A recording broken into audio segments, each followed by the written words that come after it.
So hi friends. So நமக்கு வருஷம் ரயில்வேஸ்லேருந்து அதிகமாக வரக்கூடிய ஒரு வேகன்சிக்கான நோட்டிஃபிகேஷன் அப்படின்னு பார்த்தோம் அப்படின்னா நமக்கு ஆர்ஆர்பி குரூப் டிக்கான நோட்டிஃபிகேஷன் தான். ஓகேங்களா? ஸோ இப்போ இந்த குரூப் டியை பற்றின நம்ம ஒரு சில விஷயங்கள் மட்டும் நம்ம பார்க்கலாம். ஓகேங்களா? ஸோ ஃபர்ஸ்ட் பார்த்தோம் அப்படின்னா நான் ஃபர்ஸ்டே சொன்ன மாதிரி இந்த வேகன்சிஸ்க்கான விஷயம் அப்படின்னு பார்த்தோம்னா நமக்கு ரயில்வேஸ் வந்து முன்னாடி அவங்களோட ரெக்யர்மெண்ட் ப்ராசஸ் ரொம்ப ஸ்லோவாக இருந்தது. ஸோ 2019 லாக்டவுனுக்கு அப்புறம் நமக்கு அவங்களோட ரெக்யர்மெண்ட்டே இல்லாமல் இருந்தது. ஸோ ஒன்ஸ் அதுக்கப்புறம் கொஞ்சம் நார்மலான பின்னாடி அவங்களோட ரெக்யர்மெண்ட் ப்ராசஸை நல்லாவே இம்ப்ரூவ் பண்ணிட்டாங்க. ஸோ வருஷம் வந்து அவங்களோட எல்லா எக்ஸாமுக்குமான நோட்டிஃபிகேஷன் வருது. ப்ராப்பராக அதை ப்ராசஸ் பண்ணியும் ரிசல்ட்ஸுமே நமக்கு சீக்கிரம் விட ஆரம்பிச்சிட்டாங்க. ஸோ அந்த வரிசையில் பார்த்தோம் அப்படின்னா ஆர்ஆர்பி குரூப் டிக்கான வேகன்சிஸ்க்கான ஒரு அனாலிசிஸ் தான் நம்மகிட்ட இங்கே இருக்கு. ஸோ ஃபர்ஸ்ட் பார்த்தோம் அப்படின்னா ஒரு மிகப்பெரிய ஹியூஜ் வேகன்சியான 2019 பார்த்தோம் அப்படின்னா கிட்டத்தட்ட ஒரு 1 லட்சம் வேகன்சிஸ் நமக்கு அந்த வருஷம் வந்துச்சு. அதுக்கடுத்து 2025 தான் அந்த நோட்டிஃபிகேஷன், அந்த குரூப் டிக்கான நோட்டிஃபிகேஷன் வருது. அப்போ எவ்வளோ வேகன்சி வருது அப்படின்னா கிட்டத்தட்ட ஒரு 32,000 போஸ்ட்டுக்கான ஒரு வேகன்சி நமக்கு வருது. ஓகேங்களா? அதுக்கடுத்து இப்போ நமக்கு 2026 எக்ஸாம் நடக்க போகுது. ஸோ அதுக்கான வேகன்சி அப்படின்னு பார்த்தோம்னா கிட்டத்தட்ட ஒரு 22,000 வேகன்சிஸ் வந்துட்டு இருக்கு. ஸோ இது வரிசையில் நம்ம ப்ரெடிக்ட் பண்ணோம் அப்படின்னா இந்த வருஷம் நமக்கு கண்டிப்பாக ஒரு 25,000 ஒரு 35,000 வேகன்சிஸ் வரும். ஸோ நமக்கு ரயில்வேஸ்ல மிக அதிகமாக வரக்கூடிய ஒரு வேகன்சிஸ் உள்ள ஒரு போஸ்ட் அப்படின்னா இந்த போஸ்ட் தான். ஏன் இதுக்கான நீட் இதுக்கான வேகன்சிஸ் அதிகமாக இருக்குது அப்படின்னா இதுக்கான தேவைகளும் நமக்கு அதிகமாக இருக்குது. ஏன் அப்படின்னா ஒரு குரூப் டி ஸ்டாஃப் தான் வந்து கிரவுண்ட் லெவலில் இருந்து ஸோ ஒரு ட்ரெயினோட ஸ்மூத் ஆப்ரேஷன்லேருந்து பேசஞ்சரோட சேஃப்டி ஒரு ட்ரெயின் மூவ் ஆகிற எல்லா ஆப்ரேஷன்ஸுமே நம்ம குரூப் டி ஸ்டாஃப்ஸ் தான் பண்ணுறாங்க. ஸோ அவங்களுக்கான தேவைகளும் அதிகமாக இருக்குது. அப்போ அதனால தான் நம்ம இந்தியன் ரயில்வேஸ் ஸ்மூத்தாகவே ரன் ஆக முடியும். ஓகேங்களா? அப்போ ஒரு மிகப்பெரிய க்ரூஷியலான ஒரு ரோல் இந்தியன் ரயில்வேஸில் ப்ளே பண்ணுறது யார் அப்படின்னா நம்மளுடைய குரூப் டி ஸ்டாஃப்ஸ் தான். ஓகேங்களா? ஓகே. ஸோ அடுத்து பார்த்தோம் அப்படின்னா இதுக்கான எக்ஸாம் பேட்டர்ன். ஓகேங்களா? ஸோ மொத்தம் வந்து ஒரு லெவல் ஆஃப் எக்ஸாம் தான். அதுக்கடுத்து குவாலிஃபைங் ஃபிசிக்கல் தான். ஓகேங்களா? ஸோ ஃபிசிக்கல் வந்து குவாலிஃபை மட்டும் பண்ணால் போதும். ஸோ அதில் ஒரு லெவல் ஆஃப் எக்ஸாம் பார்த்தோம் அப்படின்னா நமக்கு 4 இதுதான்.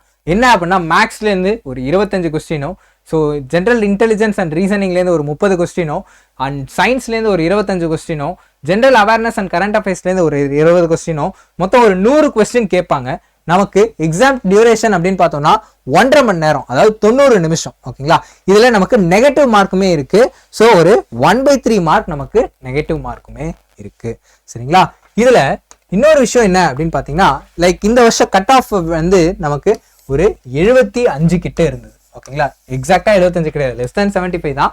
ஸோ நம்ம ஜோனுக்கு பார்த்தோம் அப்படின்னா ஒரு 75 கிட்ட இருந்தது. ஸோ ரொம்ப ஈஸியாகவே நம்ம அந்த கட் ஆஃபை அட்டைன் பண்ணிடலாம். சரிங்களா? ஸோ ஆப்டிடியூட் அப்படின்னு பார்க்குறப்போ நமக்கு பொதுவாகவே ரயில்வேஸில் பிவைக்யூலேருந்து அதிகமாகவே வரும். ஓகேங்களா? அது குரூப் டி அப்படின்னு எடுத்துக்கிறப்போ நமக்கு இன்னுமே அதிகமாக இருக்கும். ஓகேங்களா? ஸோ குரூப் டி எக்ஸாமில் பார்த்தோம் அப்படின்னா ஆப்டிடியூட்ல பிவைக்யூ இன்னுமே அதிகமாக வரும். ஸோ அந்த வரிசையில் நம்ம ஆப்டிடியூட் நல்லா விகரஸாக அந்த பிவைக்யூ மட்டுமே ப்ராக்டிஸ் பண்ணும் பட்சத்தில் அதுக்கப்புறமா ஒரு சில லாஸ்ட் இயர் நீங்கள் எக்ஸாம் எடுத்து பார்த்தீங்கன்னா அதை ஒரு அனாலிசிஸ் பண்ணீங்கன்னா ரொம்ப less number of unique questions தான் இருக்கும். பட் அதோட கான்செப்ட்மே நீங்கள் என்ன பண்ணிடுவீங்க, அந்த பிவைக்யூ பார்க்குறப்பவே நீங்கள் லேர்ன் பண்ணிடுவீங்க. ஸோ அப்படி பார்க்குறப்ப ஒரு நல்ல ஒரு வெரி குட் ப்ராக்டிஸ் இருக்கும் பட்சத்தில் நீங்கள் இந்த ஆப்டிடியூட்ல என்ன பண்ணலாம், கண்டிப்பாக உங்களுடைய 100% 25 கொஸ்டின்ஸுமே நீங்கள் என்ன பண்ணலாம், அக்யூரேட்டாக அட்டென்ட் பண்ண முடியும். 25 மார்க்ஸுமே உங்களால ஸ்கோர் பண்ண முடியும். Only with proper practice. அதே மாதிரி தான் ரீசனிங்லுமே only by practice you can able to attend 30 marks. ஓகேங்களா? ஸோ இந்த 2 செக்ஷன் தான் வந்து நம்மளை செலெக்ஷனுக்கு கொண்டு போகக்கூடிய ஒரு மிகப்பெரிய பார்ட்டா இருக்க போகுது. ஏன் அப்படின்னா இதுல வந்து நம்ம 1% கூட குறையக்கூடாது. இதுல நம்ம என்ன பண்ணணும், 100% சொல்ல போனா மோர் தென் உங்களோட 100% எஃபர்ட்டுமே இதுல போட்டீங்க அப்படின்னா அதுக்கான ரிசல்ட் நீங்க கண்டிப்பா ரிஃப்ளெக்ட் பண்ணலாம். அப்ப மற்ற பார்ட் இம்பார்ட்டன்ட் இல்லை அப்படின்னா மற்றதும் இம்பார்ட்டன்ட் தான். சரிங்களா? கவனிங்க. ஜென்ரல் சயின்ஸ் அப்படின்றப்ப இது ஒரு 10th ஸ்டாண்டர்ட் குவாலிஃபிகேஷன்ல நடக்கக்கூடிய ஒரு எக்ஸாம். அப்போ 10th லெவல் புக்கை எடுத்துக்கிட்டு நீங்க 10th NCERT அந்த லெவல் ஆஃப் சயின்ஸை மட்டுமே நீங்க என்ன பண்ணலாம் அப்படின்னா நல்ல டீடைல்டா நீங்க ஒரு அனலைஸ் பண்ணி அதை ரீட் பண்ணி உங்க செல்ஃப் நோட்ஸ் எடுத்து வச்சுக்கிட்டு அப்படி படிக்கணுன்ற பட்சத்தில் நீங்க என்ன பண்ணலாம், இந்த 25ல ஒரு 15 மார்க்ஸ் கிட்ட உங்களால ஸ்கோர் பண்ண முடியும். ஓகேங்களா? And then current affairs plus general awareness. So இங்கே தான் ஜென்ரல் அவேர்னஸே வரும் நமக்கு. இந்த இடத்துல ஜென்ரல் அவேர்னஸ்ன்றப்போ பாலிட்டி, ஹிஸ்ட்ரி, ஜியாகிரபி, எக்கனாமிக்ஸ் இந்த பார்ட்ஸ்லாம் தான் இருக்கும். இதுலயுமே மோஸ்ட் ரிப்பீட்டடா நீங்க ரயில்வேஸோட பிவைக்யூ எடுத்து பாக்குற பட்சத்துல அதிகமா கேட்கப்பட்ட கேள்விகள், அதுக்கப்புறமா ஒரு முறை நீங்க இந்த கான்செப்ட்ஸ் எல்லாம் லைக் இந்த கதையெல்லாம் ஒரு முறை தெரிஞ்சுட்டு இந்த பிவைக்யூஸை ப்ராக்டிஸ் பண்ணுன்ற பட்சத்திலே நீங்க ஜெனரல் அவேர்னஸ் பார்ட்லயுமே ஸ்ட்ராங் ஆகலாம். கரண்ட் அஃபேர்ஸ் அப்படின்றப்ப ஒரு 6 to 8 மந்த்துக்கான கரண்ட் அஃபேர்ஸை நீங்க படிச்சாலே என்னது தாராளமா போதுமானதா இருக்கும். ஓகேங்களா, ஈவன் கரண்ட் அஃபேர்ஸையே நீங்க நிறைய மெத்தட்ல படிக்கலாம். எய்தர் மந்த்லி கரண்ட் அஃபேர்ஸ் சில பேர் படிக்கலாம், ஆர் வீக்லி அந்த மாதிரி லைக் ஒரு டைம்லைன் வச்சு படிக்கலாம். இல்ல அப்படின்னா நீங்க கரண்ட் அஃபேர்ஸை செக்ரிகேட் பண்ணிக்கலாம். ஒரு 2 மாசம் 3 மாசத்துக்கான கரண்ட் அஃபேர்ஸ் எடுத்து அதே பிரிச்சுக்கோங்க. இந்த கரண்ட் அஃபேர்ஸ் ஃபுல்லா அவார்ட்ஸ் இருக்க பார்ட்ஸ், இது சயின்ஸ் அண்ட் டெக் இருக்க பார்ட்ஸ், அந்த மாதிரி ஸ்பிளிட் பண்ணியும் நீங்க ரீட் பண்ணலாம். சரிங்களா, ஸோ எய்தர் ஏதோ ஒரு மெத்தடை நீங்க என்ன பண்ணலாம், ஃபாலோ பண்ணி படிக்கணுன்ற பட்சத்துல உங்களுக்கு கரண்ட் அஃபேர்ஸுமே நல்லா மைண்ட்ல இருக்கும்.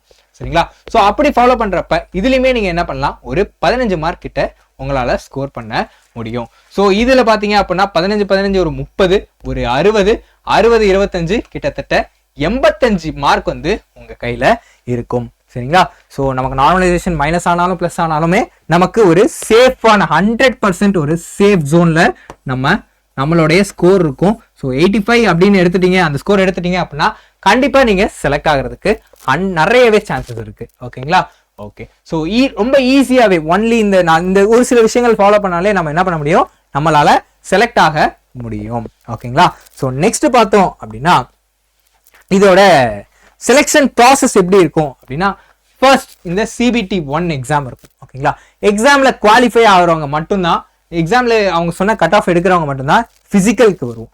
ஸோ இந்த பிசிக்கல்ல பார்த்தோம் அப்படின்னா ஸோ நம்ம வந்து குவாலிஃபைங் நேச்சர் தான். ஸோ மேலுக்கு பார்த்தீங்க அப்படின்னா 35 kgs தூக்கிட்டு ஒரு 100 மீட்டர்ஸ் 2 minutesக்குள்ள போகணும். அண்ட் தென் ரன்னிங் இருக்கு. ஸோ ஒரு 1000 மீட்டர்ஸ் ஒரு 4 minutes 15 seconds கிட்ட நம்ம கம்ப்ளீட் பண்ணணும். அதை விட ஃபீமேலுக்கு கொஞ்சம் கம்மியாக தான் இருக்கும். ஸோ 20 kg லிஃப்ட் பண்ணணும். அண்ட் தென் அதே டிஸ்டன்ஸ் 800 மீட்டர்ஸ் ஆர் 1000 மீட்டர்ஸ் வந்து ஒரு 5 minutes பக்கம் நம்ம போகிற மாதிரி இருக்கும். இதுதான் பிசிக்கல். இது கம்ப்ளீட்லி பிசிக்கல் வந்து குவாலிஃபைங் தான். ஓகேங்களா, யாரு ஃபர்ஸ்ட் வராங்க யாரு லாஸ்டா வரவங்க நாட் செலக்டட்லாம் கிடையாது. நீங்க அவங்க சொன்ன டைம்குள்ள நீங்க முடிச்சிட்டாலே போதுமானதா இருக்கும். ஓகேங்களா, அதுக்கப்புறம் பிசிக்கல் நீங்க முடிச்சிட்ட பின்னாடி என்னது document verification plus medical examination, இது ரெண்டும் முடிச்சிட்டீங்க அப்படின்னாலே கண்டிப்பா உங்களோட என்ன இருக்கும், ஃபைனல் மெரிட் லிஸ்ட்ல உங்களோட நேம் இருக்கும். ஓகேங்களா, சரி. இதுக்கான பே அப்படின்னு பார்த்தோம் அப்படின்னா நமக்கு ஒரு 25,000ல இருந்து ஒரு 28,000 வரைக்கும் இருக்கும். ஸோ அது ஒரு சிட்டிஸை பொறுத்து வேரி ஆகும். ஸோ எக்ஸ் சிட்டி ஒய் சிட்டிஸை பொறுத்து நமக்கு மாறும். ஸோ பேசிக் பே ஆனது 18,000. அதுக்கு இல்லாம டேர்னன்ஸ் அலவுன்ஸ் இருக்கு, ஹவுஸ் ரெண்ட் அலவுன்ஸ் இருக்கு, டிராவல் அலவுன்ஸ் இருக்கு. ஓகேங்களா, ஸோ இதை பொறுத்து தான் நம்மளோட பே டிசைட் ஆகும். ஸோ ஒரு நல்ல பே இருக்கக்கூடிய ஒரு சேலரி தான். ஓகேங்களா, சரி. நெக்ஸ்ட் பார்த்தோம் அப்படின்னா அதர் பெனிஃபிட்ஸ். மற்ற பெனிஃபிட்ஸ் என்ன அப்படின்னா முக்கியமா 2 விஷயம். ஒன்று டிராவல், இன்னொன்று நமக்கு மெடிக்கல். ஓகேங்களா, ஸோ நமக்கு travel concession pass, free concession பாஸுமே நமக்கு இந்த குரூப் டி எம்ப்ளாயிஸ்க்குமே நமக்கு கிடைக்கும். அதுக்கு இல்லாமல் நமக்கு என்னது மெடிக்கல் ஃபெசிலிட்டிஸ் லைக் ரயில்வே ஹாஸ்பிட்டல்ஸ்ல நீங்க செல்ஃப் அண்ட் உங்களோட ஃபேமிலிஸ்க்குமே என்ன பண்ண முடியும் அப்படின்னா கம்ப்ளீட் ட்ரீட்மெண்ட் ஆர் சப்சிடரி ப்ரைஸ்ல நீங்க ட்ரீட்மெண்ட் எடுத்துக்க முடியும். ஓகேங்களா, ஸோ அதே மாதிரி ஒரு ஆனுவல் இன்க்ரிமெண்ட் இருக்கும் உங்களுக்கு, ஒரு பர்மனண்டான சென்ட்ரல் கவர்மெண்ட் ஜாப், உங்களுக்கும் பென்ஷன் ஸ்கீம் இருக்கு. ஓகேங்களா, ஸோ நேஷனல் பென்ஷன் ஸ்கீம்ல உங்களால எனேபிள் பண்ணிடுவாங்க. அண்ட் தென் ப்ரொமோஷன் ஆப்பர்ச்சுனிட்டிஸ், ஒரு ஜாப் செக்யூரிட்டி, இது எல்லாமே ஒரு ரயில்வே எம்ப்ளாயிஸ்க்கான கிடைக்கக்கூடிய அனைத்து பெனிஃபிட்ஸுமே ஒரு குரூப் டி எம்ப்ளாய்க்குமே நமக்கு கிடைக்கும். ஓகேங்களா, அடுத்து நம்மளோட மேஜர் ரெஸ்பான்சிபிலிட்டி என்ன அப்படின்னா ஒரு ஸ்மூத்தான ஒரு ட்ரெயினோட ஸ்மூத்தான டிரான்சிட்க்கு நம்ம வந்து ஒரு மிகப்பெரிய ரோல் பிளே பண்ணுவோம். ஓகேங்களா, ஸோ முதல் விஷயம் ட்ராக் மெயின்டெனன்ஸ் அண்ட் தென் ஒரு ட்ரெயினோட சேஃப் ஆப்ரேஷன்ஸ். ஸோ அதுக்கு அடுத்து பார்த்தோம் அப்படின்னா எலக்ட்ரிக்கல் மெயின்டெனன்ஸ். ஸோ நம்ம ட்ரெயின் எடுத்துக்கிட்டோம்னாலே என்னது மெயினாக வந்து எலக்ட்ரிக்கல் அந்த சர்க்கியூட்ஸ்லாம் இருக்கும். ஸோ அதோட மெயின்டெனன்ஸ். அடுத்து இந்த மெக்கானிக்கல் மெயின்டெனன்ஸ். ஸோ எலக்ட்ரிக்கல் மட்டும் இல்லாமல் மெக்கானிக்கல் மெயின்டெனன்ஸுமே இருக்கு. And then signal and telecommunication. ஓகேங்களா, so signals and then workshop, அதுக்கப்புறமா passenger safety and railway infrastructure maintenance. So நிறைய எல்லாமே மெயின்டெனன்ஸ் மட்டும்தான் நம்ம பண்ற இருக்கும். ஸோ நம்ம வந்து நம்மளோட சீனியருக்கு அசிஸ்ட் பண்ற மாதிரி தான் இருக்கும். நம்ம சீனியர் இன்ஸ்ட்ரக்ட் பண்ணுவாங்க, ஸோ நம்ம அவங்களுக்கு அசிஸ்ட் பண்ற மாதிரி தான் இருக்கக்கூடிய ஒரு ஜாப் ப்ரொஃபைல். அதுக்கடுத்து ஒரு குரூப் டி எம்ப்ளாய்க்கான growth எப்படி இருக்கும் அப்படின்னா நீங்க இனிஷியலா ஒரு குரூப் டி எம்ப்ளாயியா ஜாயின் பண்ணுவீங்க. அதுக்கு அடுத்து டெக்னீஷியன் ஆவீங்க. ஸோ இது டெக்னீஷியன்லேயே பார்த்தீங்க அப்படின்னா நீங்கள் தனியாகவுமே எக்ஸாம்ஸ் வரும் நமக்கு, சரிங்களா? அது இல்லாமல் டிபார்ட்மெண்டல் எக்ஸாம்ஸுமே இருக்குது. ஸோ நீங்கள் ஒரு குரூப் டி எம்ப்ளாயாக இருக்கீங்க அப்படின்னா ஈவன் நீங்கள் கொஞ்ச நாள்லேயே டிபார்ட்மெண்டல் எக்ஸாம் எழுதியும் நீங்கள் ப்ரொமோஷன் ஆகி போக முடியும். ஸோ டெக்னீஷியன் கிரேட் 3 ஆவீங்க. அண்ட் தென் டெக்னீஷியன் 1, அதுக்கடுத்து ஜூனியர் இன்ஜினியர், அதுக்கப்புறம் சீனியர் இன்ஜினியர் அப்படின்ற ஒரு கெரியர் க்ரோத்துமே நமக்கு இருக்கும். ஓகேங்களா? ஸோ இதை மாதிரி நிறைய நமக்கு ரயில்வேஸான குரூப் டியை பற்றின விஷயங்கள் இருக்குது. ஓகேங்களா? ஸோ நமக்கு ரயில்வேஸ்க்கான ஒரு எக்ஸ்க்ளூசிவான ஒரு பேட்ச் இருக்குது. ஸோ சிக்னல் அப்படின்னு சொல்லிட்டு ரயில்வேஸ்க்கான ஒரு ஃபவுண்டேஷன் பேட்ச் இருக்குது. ஓகேங்களா? ஸோ அதுக்குள்ளே நீங்கள் என்ரோல் ஆகிறது மூலிமா என்ன பண்ணிக்கலாம் அப்படின்னா உங்களோட ப்ரிப்பரேஷனை இப்போலேருந்தே நீங்கள் ஸ்டார்ட் பண்ண முடியும்.